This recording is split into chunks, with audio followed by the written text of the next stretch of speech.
اب یہ عبادت کیا ہے؟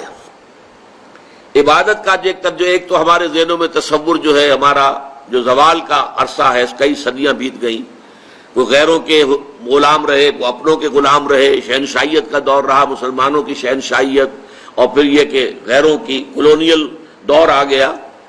ہوتے ہوتے عبادت کا تصور سکڑ کر رہ گیا، نماز، روزہ، حج، زکوٰۃ یہ عبادات ہیں، اللہ اللہ خیر صلی اللہ۔ حالانکہ عبادت کا مطلب کیا ہے؟ عبد سے بنا ہے، غلام، غلام جو ہمہ تن مطیع ہوتا ہے اپنے آقا کا، ہمہ تن، ہمہ وقت، ہر وقت اسے حکم ماننا ہے۔ وہ امپلائی ریلیشن شپ نہیں ہوتا کہ 8 گھنٹے کی ڈیوٹی ہے صاحب، اس کے بعد میں جا رہا ہوں، السلام علیکم، میرا کام ختم ہو گیا، نہیں۔ یا آپ نے کسی کو رکھا تھا، اینٹیں ڈھو رہا ہے یا کچھ اور مزدور ہے، شام کو وہ فارغ ہے، اس کے بعد وہ بھی آزاد ہے اور آپ بھی آزاد ہیں، آپ کا بھی ایک ہی ووٹ ہے، اس کا بھی ایک ہی ووٹ ہے، آپ اس ملک کے جو ہے شہری ہونے کے ناطے سے ایک دوسرے کے ساتھ برابر ہیں، آپ کو کوئی اونچا رتبہ حاصل نہیں۔ لیکن غلام اور آقا کا تو زمین و آسمان کا فرق، وہ مملوک ہے اور وہ مالک ہے۔ وہ مالک جو ہے جب چاہے اور جو چاہے حکم دے، اس غلام کا کام یہ ہے کہ مانے، رات کو حکم دیے، دن میں حکم دے۔ اور اسی طریقے سے اگر وہ آقا جو ہے کوئی کوٹڑی دے دے کہ اس میں تم سو جایا کرو رات کو، تو وہ کوٹڑی کا مالک تو نہیں بن جاتا، کوٹڑی ملکیت تو رہتی ہے آقا کی، ہاں استعمال میں ہے، متاع الحیات الدنیا، دنیا کی زندگی کے برتنے کا سامان ہے بس، باقی یہ کہ ملکیت جو ہے وہ تو آقا کی ہے۔ اس تصور میں اللہ کی بندگی، اور بہت خوبصورتی کے ساتھ ادا کیا شیخ سعدی رحمۃ اللہ علیہ نے، زندگی آمد برائے بندگی، زندگی بے بندگی شرمندگی، وما خلقت الجن والانس الا لیعبدون، یہ تو ہمیں زندگی ملی ہی عبادت کے لیے۔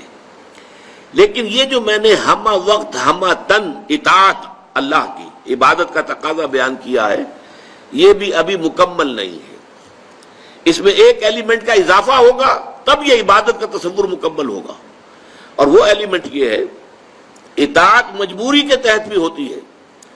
ہم انگریزوں کی اطاعت کرتے تھے، مجبور تھے، کیا کریں، انہوں نے ہمیں فتح کر لیا، بزور شمشیر فتح کیا ہندوستان کو، اب ہم مجبور ہیں اس کا حکم ماننے کے اوپر۔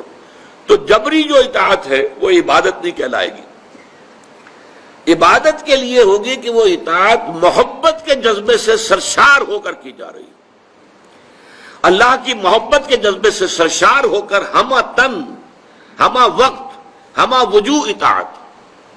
اب یہ دونوں چیزیں جو ہیں عبادت کے دو جز ہو گئے، ایک جز اطاعت کلی، ہمہ وقت، ہمہ تن، ہمہ وجوہ، اور ایک محبت، اور محبت بھی شدید ترین، والذین آمنوا اشد حبا للہ، جو لوگ کے ایمان والے ہیں حقیقت میں ان کی تو شدید ترین محبت اللہ سے ہوتی ہے۔ ان دونوں میں کیا رشتہ ہے، کیا تعلق ہے، کیا ریشیو پروپورشن ہے، اس کی خوبصورت ترین مثال یہ ہے کہ ایک ہمارا جسم ہے، یہ نظر آ رہا ہے، 2.5 من کا یہ جثہ ہے، یہ سب کچھ جو ہے سامنے ہے، ظاہر ہے، لیکن ایک اس کی جان ہے، وہ نظر نہیں آتی۔ اس جسم میں وہ جان نہ ہو تو یہ جسم گل جائے گا، سڑ جائے گا، جلد از جلد اس کو قبر میں اتارنا ضروری ہو جائے گا۔ وہ جان نظر آنے والی شے نہیں ہے، لیکن اس جسم کا سارا وجود اس جان کے اوپر منحصر ہے۔ وہ جان ہے تو یہ سب کچھ ہے، اور جان نکل گئی تو یہ کیا ہے؟